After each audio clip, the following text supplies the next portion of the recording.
All right, hang around for a few minutes, folks. David, thanks a lot. You know, it's no secret we're dealing with violent acts of terrorism across the globe. But what drives a person to kill and terrorize? Our news director got a rare opportunity to sit down with a former terrorist who, instead of harming people, now wants to help them. Our Tony Bernhardt has an exclusive interview in our Local 8 series, Mission India. This is the face of a terrorist. In your activities, did you ever kill anyone?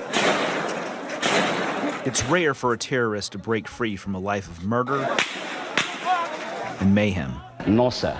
I didn't kill anyone. It's even rarer for that same terrorist to sit down and confess to what they've done.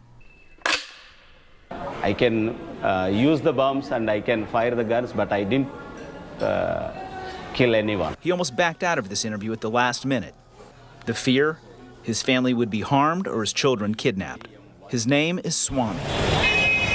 He grew up here on India's unforgiving streets. A local terrorist group recruited 18-year-old Swami, just a freshman in college, to be one of their own. They give them machine guns to kill and destroy them and to rob the rich. And Swami is one of them.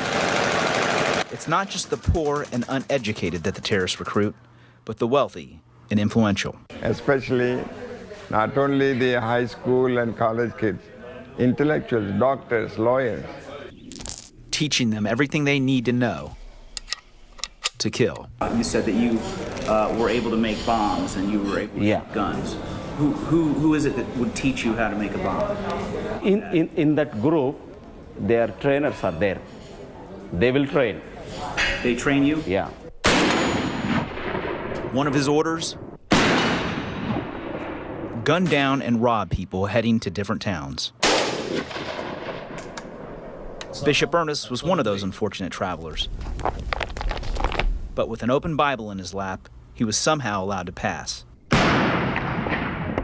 The next group wasn't so lucky. We pulled the gun out and said, "Go away quickly, go away quickly." Before we reached our destination, they killed 6 people. The government issued an order to shoot Swami on sight. He was arrested and locked up for 14 days. Thrown into a hole with bars in the middle of the Indian forest. He calls it the secret place. So they had you basically in a secret prison? Yes, they want to kill me.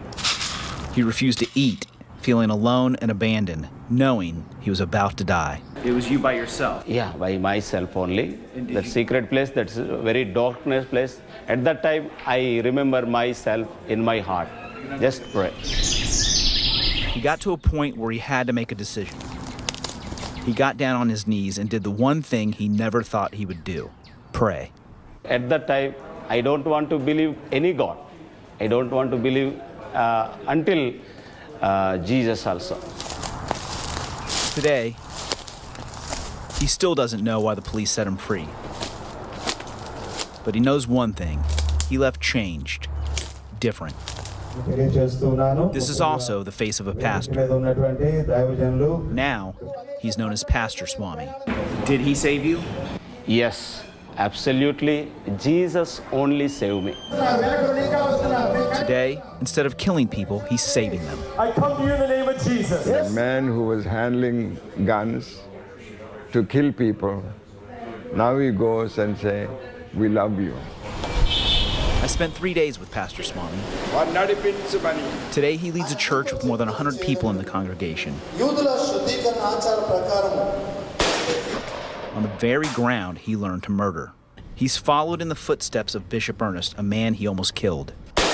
A man who believes in his heart that even a terrorist, even someone who has violently killed others, can be saved.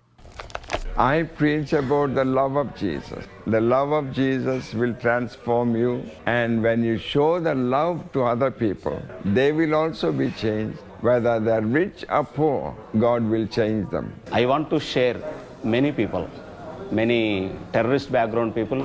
I'm sharing my testimony in front of terrorist groups. Letting go of his past and looking forward to his future. And you've asked for God's forgiveness? Yes.